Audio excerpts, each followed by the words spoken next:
Oi, pessoal, tudo bem? Meu nome é Caleb, eu faço engenharia de materiais na USP e meu projeto de iniciação científica é catalisadores de óxidos metálicos, onde eu estive trabalhando com óxido de zinco de 2024 até o momento. Eh, e eu trabalhei na sua síntese e categorização. Primeiramente, eu queria falar que o principal motivo inicial seria a emissão de CO2 que a gente tem atualmente, com uma grande emissão vinda da produção de energia, de óleo, de gás natural, de carvão. São essas produções de energia não renováveis, né? Que acabam emitindo muito CO2 para a atmosfera. A gente pode estar tentando, então, transformar o CO2 em outros produtos de interesse, como uma rota alternativa. E o Oxy-5 ele possibilita esse processo, porque ele é um semicondutor com uma certa bandgap de 3,37 eletronvolts, isso é, ele consegue excitar um elétron da banda de valência para a banda de condução a partir dessa energia, e esse par elétron-buraco gerado ele vai participar de reações redox na superfície do material. Ou seja, se eu tenho a absorção de CO2 e água no meu material, a partir da radiação de uma certa luz com uma faixa de energia que contempla essa bandgap, ou seja, ultravioleta, no caso do óxido de zinco, a gente consegue estar transformando o CO2 em outros produtos orgânicos. Por exemplo, o metanol, o metano, alguns outros subprodutos de cadeia maior, dependendo do processo. E essa vai ser a nossa motivação para estar otimizando esse material. Porém, meu material fiz a dopagem dele com ânions cloreto, que é um dopante já estudado na literatura e ele tem uma importante propriedade que seria a segregação nos contornos de grão. Lá eles conseguem diminuir a barreira de potencial elétrico entre um grão e o outro e ajudar na mobilidade dos portadores de carga, tanto entre os grãos, tanto para a superfície do material, que é onde vão acontecer as reações redox. Além disso, ele pode segregar na rede cristalina, onde o ânion cloreto substitui o ânion oxigênio, só que acontece com menor frequência por causa da maior energia que isso demanda. Também temos a segregação superficial, que é o que acaba atrapalhando a gente, porque quando o cloro ele segrega na superfície do material, ele cria defeitos, imperfeições que acabam prendendo os portadores de carga. E também a possibilidade da recombinação das cargas. Isso acaba atrapalhando e a gente precisa fazer uma lixiviação seletiva, onde a gente retira todo esse cloro da superfície do material. Além disso, o cloro consegue controlar o tamanho de grão e área superficial, que também influencia na fotocatálise. Só que todo esse estudo foi muito feito no oxigênio na forma de pó. É, na forma de filmes finos ainda é meio desconhecido e um dos intuitos desse projeto é justamente estudar a influência do cloreto e também da influência dele na superfície.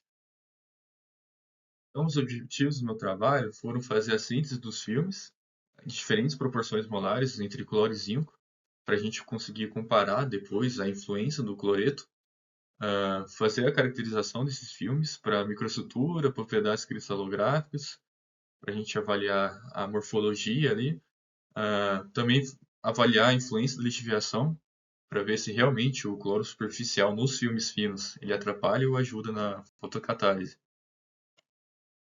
Para a síntese dos filmes, eu utilizei o método de spray pirólise, que a gente pode utilizar uma solução de diferentes proporções entre cloro e zinco. Eu utilizei a solução de nitrato de zinco e cloreto de amônio. E a gente utiliza uma caneta de aerógrafo junto com um mini compressor para pulverizar essa solução em cima de uma lâmina de vidro porosilicato. Essa lâmina ficou em cima de uma chapa de aquecimento de 300 graus Celsius. E após esse processo, para cada amostra, eu coloquei elas dentro de uma mufla para fazer um tratamento térmico, que ficou por 2 horas cada uma a 360 graus Celsius. Falando sobre as técnicas de caracterização, eu fiz a lixiviação seletiva, né, para remover o cloro superficial, a microscopia eletrônica de varredura para analisar a morfologia do material, analisar a microestrutura ali, e a difração de raio-x para cristalografia. Pela lixiviação, eu consegui calcular o número de mols de cloreto litificados, ou seja, aqueles que ficaram na solução. Isso se referia ao cloreto que sai da superfície do material, mas é só uma estimativa porque parte do cloro pode evaporar. Mas consegui calcular isso e a gente tem uma relação aqui para ver de acordo com a amostra. E também o EDS revelou a proporção molar de cloreto e zinco, que de fato eles aumentam com o tipo de amostra. E mesmo depois da lixiviação, a gente tem uma pouca redução indicando que teve segregação no contorno de grão, que foi o cloro que ficou, né? Juntamente com aquela pouquíssima quantidade que fica no volume. Olhando agora as imagens do MEB, a gente pode ver que a microestrutura ficou homogênea, de acordo com o dopante, que já era esperado, né, pela termodinâmica que ficaria, e também reduziu o tamanho das partículas, só oscilou um pouquinho entre elas, não teve uma regra definida, ah, e também a amostra de 3% de cloro, teoricamente, teve um comportamento anômalo. Ela ficou totalmente diferente das outras e ficou cheio de distorções, espaços vazios. Olhando agora o resultado da difração de raio-x para 5 amostras diferentes, a gente primeiramente pode ver que para a amostra sem cloro, teve um crescimento superficial no plano 002. Isso já é conhecido na literatura porque quando você deposita pelo spray pirólise em cima de substrato, ele cresce de maneira perpendicular ao substrato. E também agora, olhando para a parte do cloreto, ele acaba tendo uma influência nesse crescimento. Isso porque ele segrega na superfície e acaba reduzindo a energia da superfície e favorecendo o crescimento lateral. A gente pode ver também que a maioria dos picos caiu de intensidade de todos os picos. Isso pode ser devido aos defeitos que o cloro causa na rede cristalina, alterando, né, a quantidade de difração. Agora, analisando o tamanho médio de cristalito, a gente pode ver que, de fato, de acordo com a presença do cloreto, ele diminui, que já era esperado, né, pela termodinâmica. Então, ele acaba controlando o crescimento dos grãos, que isso pode ser benéfico para a gente posteriormente, por causa da área superficial, né, para a reação da fotocatálise. Porém, ele não obedece uma regra própria, porque a gente tem umas oscilações de acordo com a dopagem. Isso pode ser devido à própria evaporação do cloreto que aconteceu durante a síntese.